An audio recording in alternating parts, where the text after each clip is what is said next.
So, hi everyone, it's good to see you. Now, are there any questions? Anything you'd like to talk about? I've got a question in regards to, for example, building the quality of being all right with being present. Like within the meditation, there was an aspect of being here, not having to do anything in regards to the future or the past, and really building on the present. And then maybe in reference to that, of a productive manner throughout the day, and then building on maybe productivity, and then how that works within meditation, and if those two conflict, or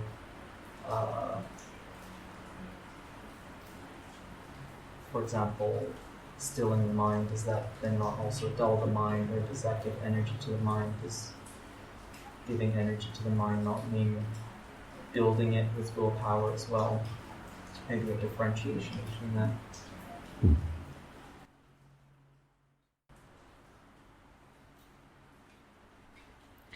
This is a question that is asked in many forms quite often, actually, I find.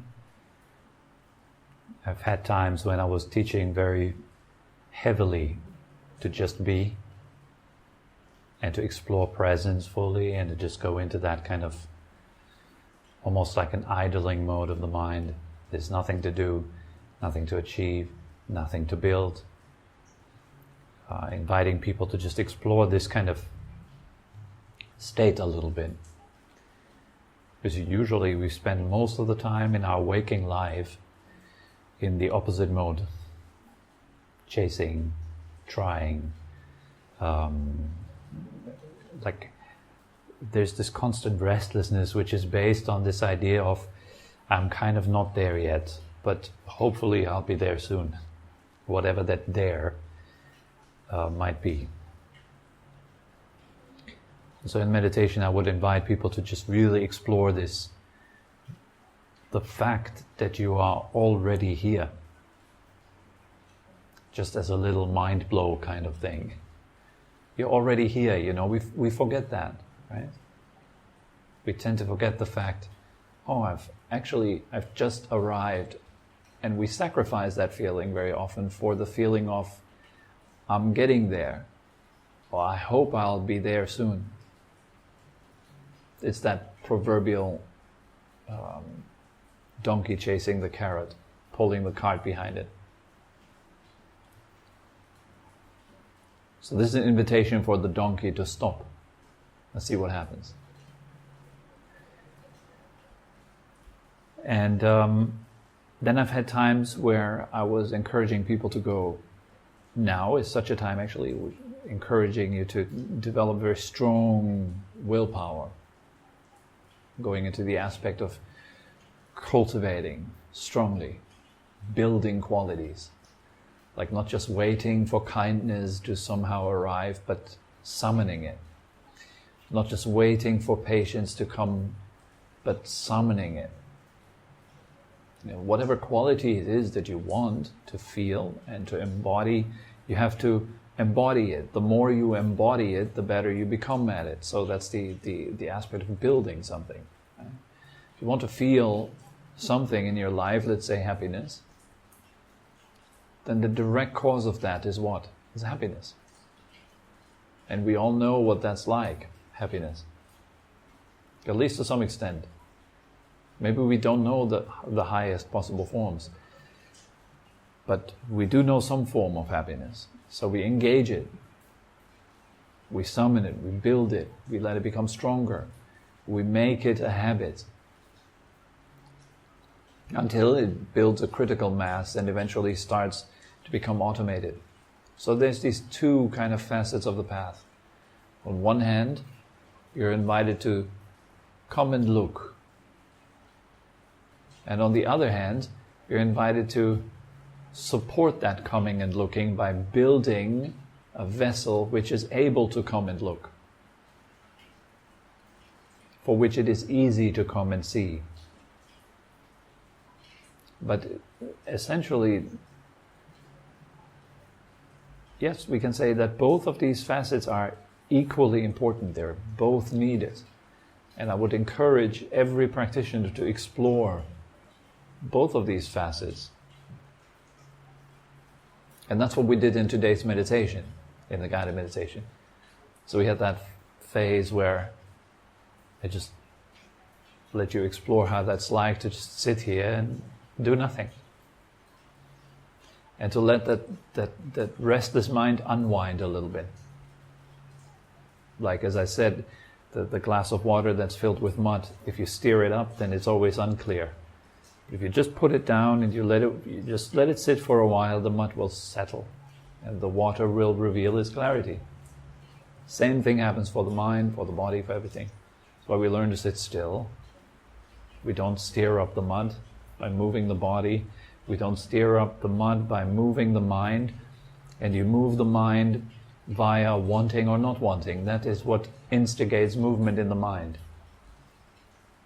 So the further away you get from these two facets of wanting something or not wanting, the more still the mind becomes. So it lets go of time, future and past. It lets go of talking to itself, because everything you could ever talk about is always something about the future or the past. Even if you think you're talking about what's happening right now, it's always in the past. There's a delay. It's just arisen, now your mind has perceived it, and now it starts talking about it, but it's already gone. Like, was that a chicken right now? Oh, that was a heavy raindrop, but it's already gone. You're missing out on all the other raindrops that just followed it by thinking about the raindrop that just happened. So the closer you pay attention to what is going on right now, the more quiet the mind becomes. Because it doesn't really have much to make stories and dramas about. Now that quietude in the mind, if it is correct quietude, if we're not talking about dullness, but if we're talking about quietude, will energize the mind. But it can only energize the mind when it has reached a certain level. The ordinary mind of an untrained person does not benefit much from quietude of that sort, because it's too short. It doesn't have any chance against all the noise that happens around it all the time. It's not powerful enough. It can't make a difference. So in the beginning you need a lot of cultivation to prolong the quietude just enough so that it can have an impact. So that you feel it so fully that it really does start to change stuff within you. Otherwise it's like your neighbors are throwing like a rock party and it's super loud and noisy and somebody's whispering something to you and you just can't pick it up. You can't make sense out of it because the rock music is way too loud. So the whisper is way too weak. So what you do in the beginning is you make a lot of effort to stabilize the mind.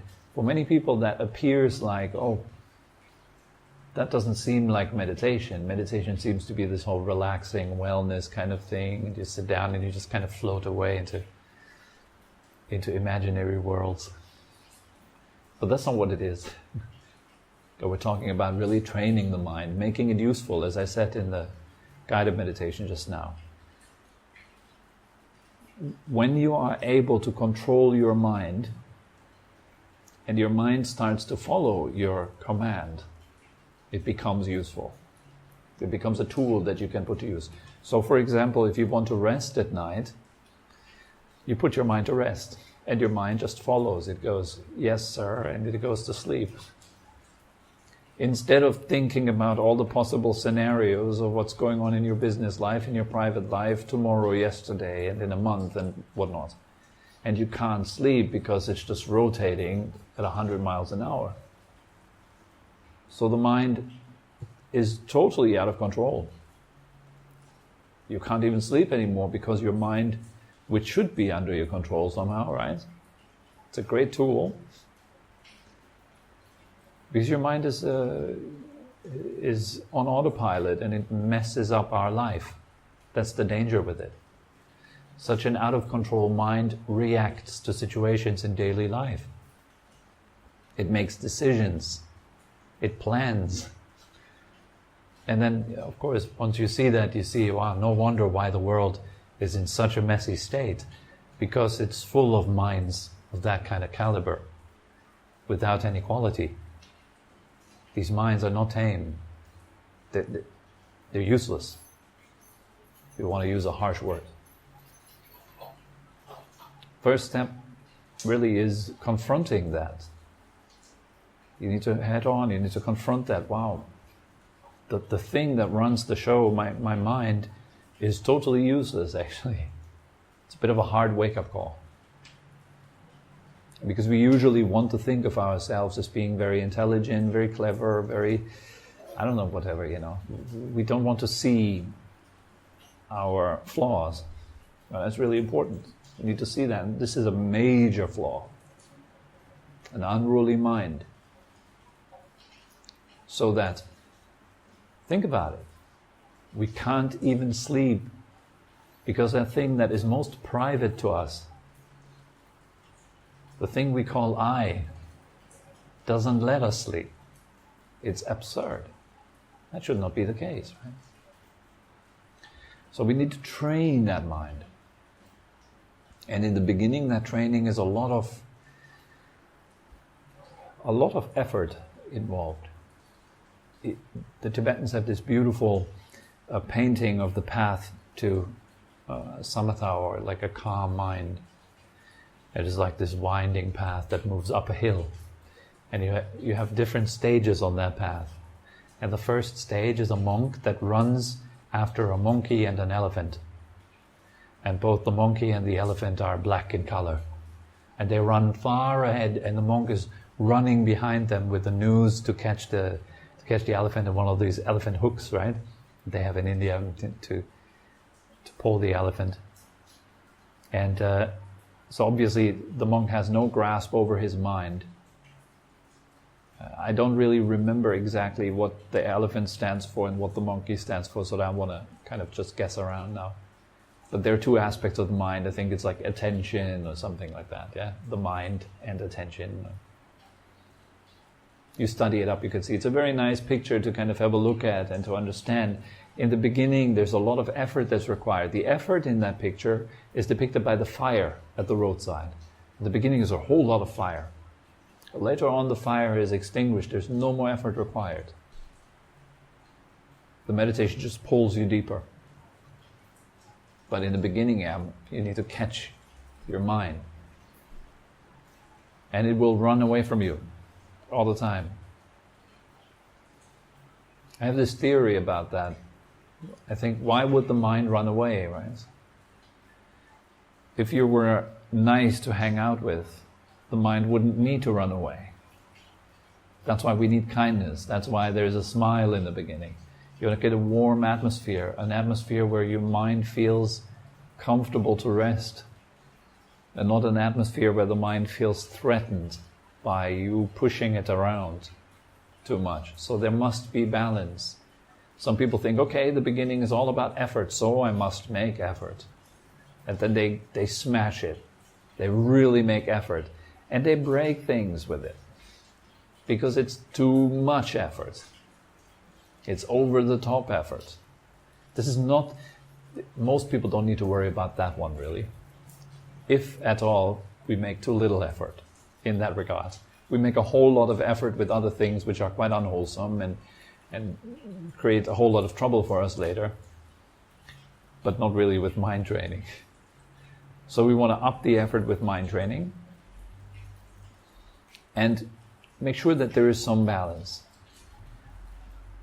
What I mean by that, lots of people who come here to these classes, they have working lives. We're not monks, we're not nuns living in a monastery in a cave somewhere.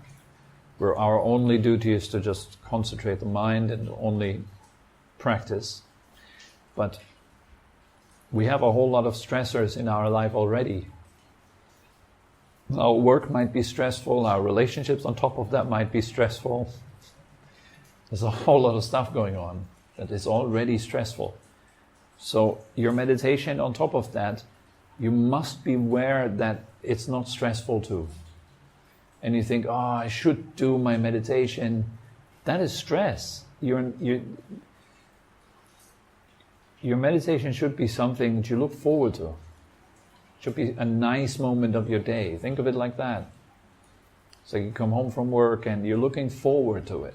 It's nice. It's not like, oh God, I just got stuck in a traffic jam and now it's already 8 and I didn't eat yet and I still have to squeeze in my meditation session. Well, if you do that a lot, I mean, occasionally it's okay to do that, but if you do that a lot, you will train a perspective of meditation practice which will not serve you on the long run. You get better at having aversion to meditation, and it should not be the case. So you need to navigate so skillfully in the way you conduct yourself, in the way you see things, the way you see yourself. And all that is the facet of making right effort, good effort, which is based on correct understanding of yourself, seeing what your goals are, seeing what is required to reach those goals, and putting in the effort, putting in the work, focusing on this moment, what you are doing right now, not focusing on the result, but focusing on the cause. A lot of people get so lost with their focus in the realm of results. We think of the results. Oh, if I do this, then I will get this thing. It'll be awesome. Will it be awesome? It might not be awesome, and then we're anxious and we're worried about it. Will it turn out the way it should? Maybe not. Instead of wasting all the time and energy in worrying about the future or anticipating things, put it into the now and do what it takes right now. This is the only domain that we have some power over, to do it right now. And you need to know when to make effort and when to release, when to stop, and to look and to see, and to not make effort. That is a kind of intelligence and wisdom that we all need to develop. And you would only do that if you really want to progress on the path. If you don't really want to, if it's not your goal to attain higher mental states and put them to use for the benefit of all, you wouldn't do it. Because other things have priority. But if spiritual practice is truly your priority, you want to, then that will happen kind of naturally, that type of intelligence. Like, what am I doing right now? Does it get me to where I want to be? Am I cultivating the right causes right now? Too much effort, too little effort? Is my letting go actually dullness or laziness in disguise? Or is my effort actually guilt and shame? You need to understand yourself like that. This is really important. Because if you don't see who is doing all that stuff, like, forget the two facets of the path. Even more important is who is managing them, who is trying to put them into practice. That is often overlooked. We focus on the techniques and the causes and the stuff, but we totally overlook who is doing all that. And that one is often very messed up. You might not very like yourself very much. So you sit down and you meditate and you do all the right things, but you do them because you don't like yourself very much. So you're actually getting better at not liking yourself very much. Every time you sit down, you're deepening it, not liking yourself very much. You might be doing that for years. Beware of that. You might have a complex from your childhood where you've learned that you've only pleased your parents when you were successfully doing something. And then your parents were paying attention to you and they were praising you and they were hugging you, giving you candy. And you felt, now I'm doing the right thing. And every time you failed at something, you'd be, how do you call it, like scolded, right? Scolded, you get house arrest, get locked up in your room and you get angry faces and you're pushed away. So it's early on in our childhood we learn, okay, I must perform. Or later on you get to know Buddhism, you start some meditation, you do some mind training, and guess what's going on? You do meditation to please your teacher, you do it extra nice to please the community around you. And every time you hear the words like, oh, look at Tobi, he's sitting so still, you feel nice. It's the mirroring of what happened when you were small. You get your candy. And you're doing your meditation only to get your candy. But you don't notice because you're so focused on effort and release, the technique, ascension to nirvana, whatever it is. You don't even see what you're doing.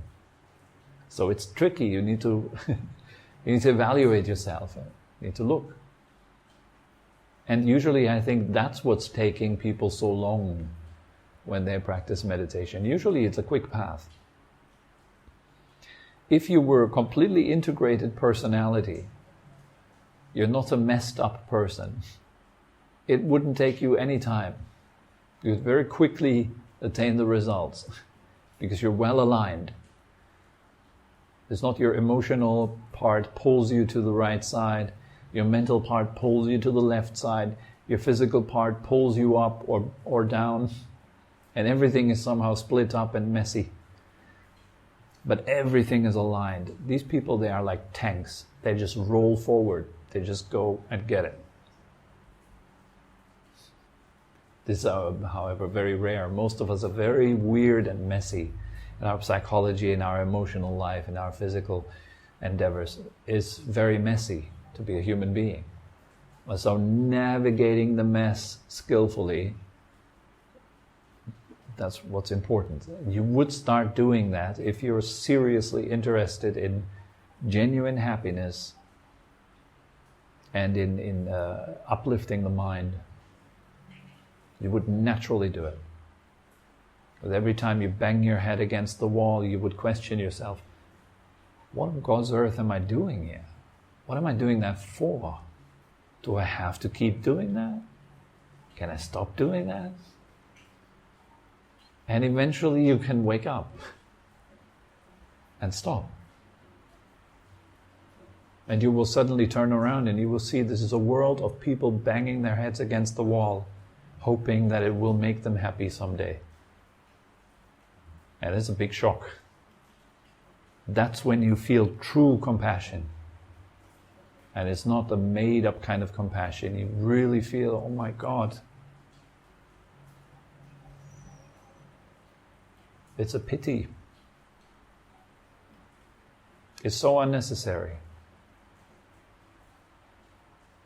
You feel strong wish to help. Then you only go up from there. I just said pity. I want to correct myself. Is pity and compassion should not be confused. Compassion is very pure, as it is based on a very clear comprehension of suffering. You see very clearly what's going on, what we're all doing all the time. You see it within yourself. You can't escape it. Very powerful stuff. So yeah, spiritual practice is a beautiful thing. It's in my opinion, since I'm doing the whole thing all the time, it's the best thing you could ever do. I don't see anything that is higher than that. And we are human beings. We could just live our life, eating, procreating, emptying our bowels, sleeping, building something which is then destroyed when we die. And we have this brilliant intellect and this brilliant mind that is able to make a distinction between thousands of different types of fabric that creates the most amazing pieces of artwork, a musical composition with enormous complexity. We can use the mind, look at what kind of potential that points. Not one animal in the animal world has these kind of behaviors. It doesn't display it. They don't make the composition like Beethoven, for example, and attend concerts or something like that. There might be similar traits, but they are, compared to the human beings on this planet, is very different. With all our complexity in our mind, I think we're not using the mind to our fullest potential. I think there's more in it. We could use this power for what? For what are we using it? It's not so impressive, really. I wonder what a highly developed alien race that is looking at our planet would think of us when they see what we're doing, like getting the larger pictures. Like, look at these guys. What are they doing down there? There's like, what are they doing? It's a weird, It's plain weird. If you get a bit of a bigger picture, it just doesn't seem to make any sense. And it doesn't really, given that we are so powerful in our mind and so close to the potential of happiness and well-being, and we're not making use of it at all. It's shocking. So that's why I say it's probably the highest endeavor that a human being can make, this endeavor to know yourself. Probably the true last frontier. Okay. Got a little bit sidetracked, so did it answer the question at least or not? Yeah. Yeah, maybe it's enough for today, huh? Good. Thank you very much for coming. Have a lovely weekend. Relax.